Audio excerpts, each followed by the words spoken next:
Hi and welcome to the Malat Cookery channel. So I haven't had a full cooked English breakfast for what seems like months. I'm determined to have one this morning. So I've got the video camera out. I'm going to show you guys my take on a full cooked English breakfast and how I prepare it. As usual, full list of ingredients will be given at the end of the video. So let's have a look at those ingredients now and anything else we're going to need for today's recipe. Okay, so for our full English breakfast, we've got 2 pork sausages, some sliced white mushrooms, 2 rashers of unsmoked bacon, 1 fresh tomato which has been cut in half, 2 hash browns, 1 medium free-range egg, 2 slices of white bread, some baked beans. I'm also going to be using some Bertolli spread and olive oil. You can use butter if you like. For the equipment, I've got an oven tray which has been lined with foil and a frying pan, and the reason I'm using such a large frying pan is just for filming purposes so that we can see everything being clearly cooked in the pan. So first thing we need to do with regard to cooking the breakfast is I've preheated the oven to 180 degrees centigrade. We're going to be cooking the sausages and the hash browns in the oven. So I've got my tray lined with foil, drizzled a little bit of olive oil onto the tray, just coating the sausages in the olive oil and the hash browns. Now the reason that I cook sausages, and the reason I think everybody should cook sausages in the oven when they're doing a breakfast rather than in the pan, is the lining of the sausages is quite fragile, and if we put the sausages into a hot frying pan into the hot oil, the potential is that the sausages will split because the water content within the sausages will expand rapidly and it will burst the skins on the sausages themselves. Might not happen every time, but it will potentially happen sometimes, and I just feel that sausages are always best done in the oven. So as I said, this is now going to go into preheated oven, 180 degrees centigrade, and after about 10 minutes we're then going to start to use the frying pan and cook everything else for the breakfast. The sausages and the hash browns should take about 20 minutes in the oven. So the hash browns and the sausages have been cooking for about 10 minutes in the oven. It's now time to start cooking everything else, and the first thing we want to start with is the bacon. So I've got some olive oil in a pan. I've brought it up to quite a high temperature. It's not smoking, but it's getting there towards that sort of temperature. And what I'm doing here is I'm going to place the bacon into the pan and create what's called the Maillard reaction. If you want to know a little bit more about the Maillard reaction, have a look at some of the other videos on our De Malat YouTube channel, especially the ones to do with barbecuing. That goes into it in a little more detail.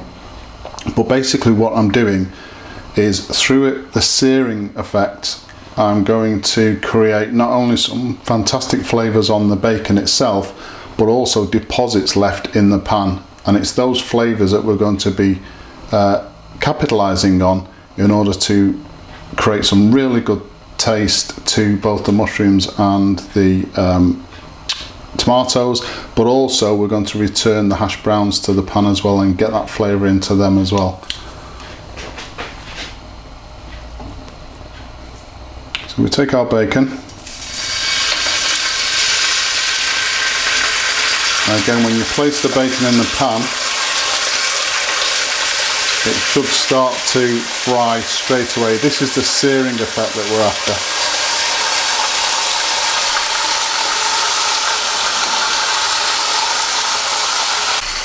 So I've left the bacon completely undisturbed now for about 4 minutes. Hopefully you can see this through the camera lens, but we've got these bacon deposits through the searing effect around the bacon. Again, we're going to be using those to great effect when we fry the other items within the breakfast. Next thing I want to do is to turn this over.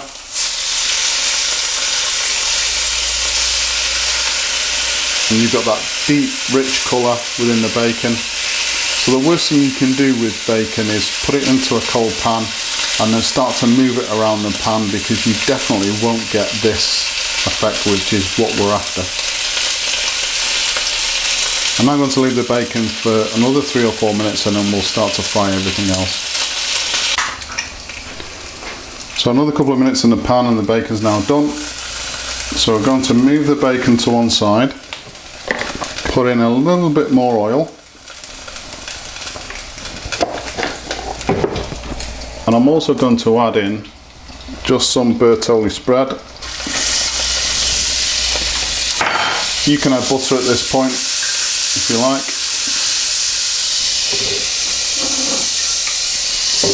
And now we add in the mushrooms.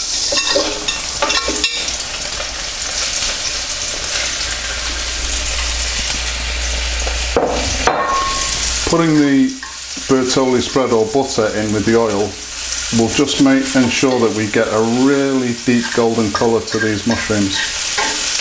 So we just coat the mushrooms on both sides and just leave those to fry on a medium heat. In a couple of minutes I'll then add the tomato. Next thing we're going to do is add the tomato. So the mushrooms have been frying for a couple of minutes, and the tomato goes in cut side down initially, and we're going to cook the tomato almost all the way through before we flip it over onto the skin side. So our tomatoes and mushrooms are now cooked. I've taken the hash browns and potatoes from the oven. See how golden brown they are, and I'm just going to finish these off in the frying pan, and these will pick up the flavours from that bacon. A couple of minutes in here, turn them over, turn the hash browns over, and then they'll be done. So while they're now cooking, I've placed some beans into a microwavable dish. They're going to go into the microwave for 2 minutes. I'm going to stir them and then put them back in for between 30 seconds and a minute, just to heat those through. Alternatively, you can do the beans obviously in a saucepan.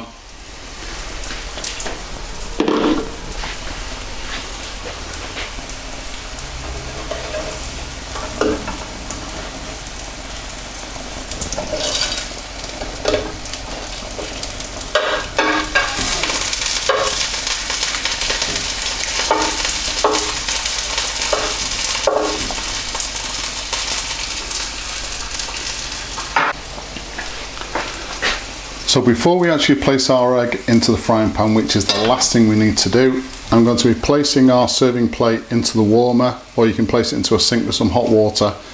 No matter what recipe we're doing, we always ensure that the plate that the food is going onto is warmed all the way through.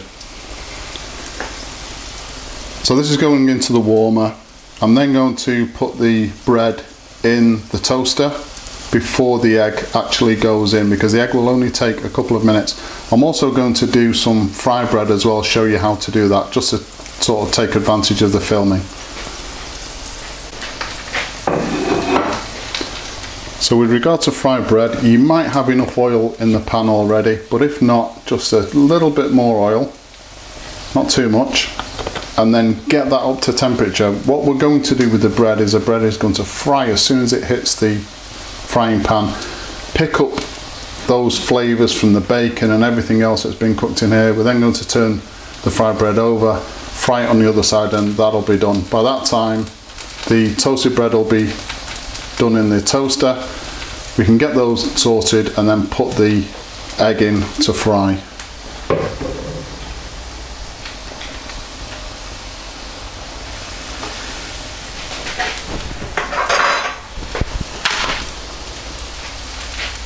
So we place the bread in, just coat it on both sides to pick up all of those flavours. Right, so I'm going to fry this bread now for about 1.5 to 2 minutes on one side, then turn it over, fry it on the other side, and that'll be done.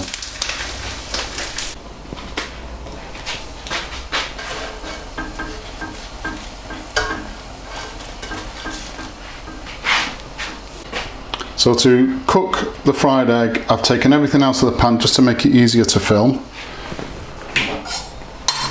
So we take our egg and just crack that into the pan.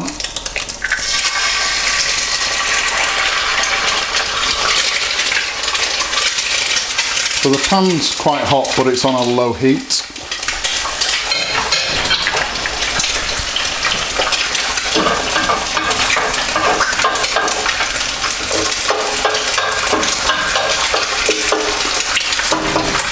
I'm just going to cook this egg now for a couple of minutes, and then we're going to take the hot fat from around the egg and actually use a tablespoon and just pour that fat over the top of the egg just to seal the yolk.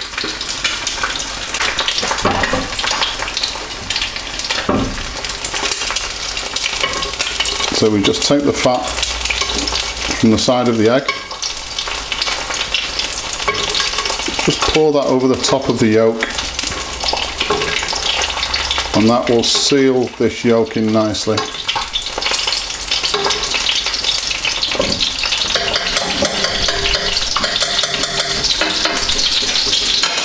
Okay, so that's the egg cooked. Let's plate everything up. So that's our full English cooked breakfast done. We've got obviously our sausages done in the oven, then finished off in the frying pan together with the hash browns. Picked up all of that lovely bacon flavour. The mushrooms which have been fried, they're a golden brown colour and they will taste absolutely fantastic. Our fried tomato, the bacon which is lovely and crisp, got all of that seared flavour on it. Obviously the beans, the egg, again we only cook that for a couple of minutes, pouring the hot oil over the top, seals in the yolk, but still maintains, if I just cut that open, a nice runny yolk that isn't hard at all. Our fried bread, which is crisp and perfect, and obviously our toasted bread as well. So that's my take on a full cooked English breakfast. I would normally have black pudding on that breakfast, but we just haven't got any in, so that's why I didn't include it in today's recipe. Please subscribe to the channel, your support is greatly appreciated. Also click on that bell icon next to the subscribe button to be notified of new videos coming out. We've got plenty of those coming up. And as usual, if you've enjoyed this particular video, hit the like button. Thank you very much for watching.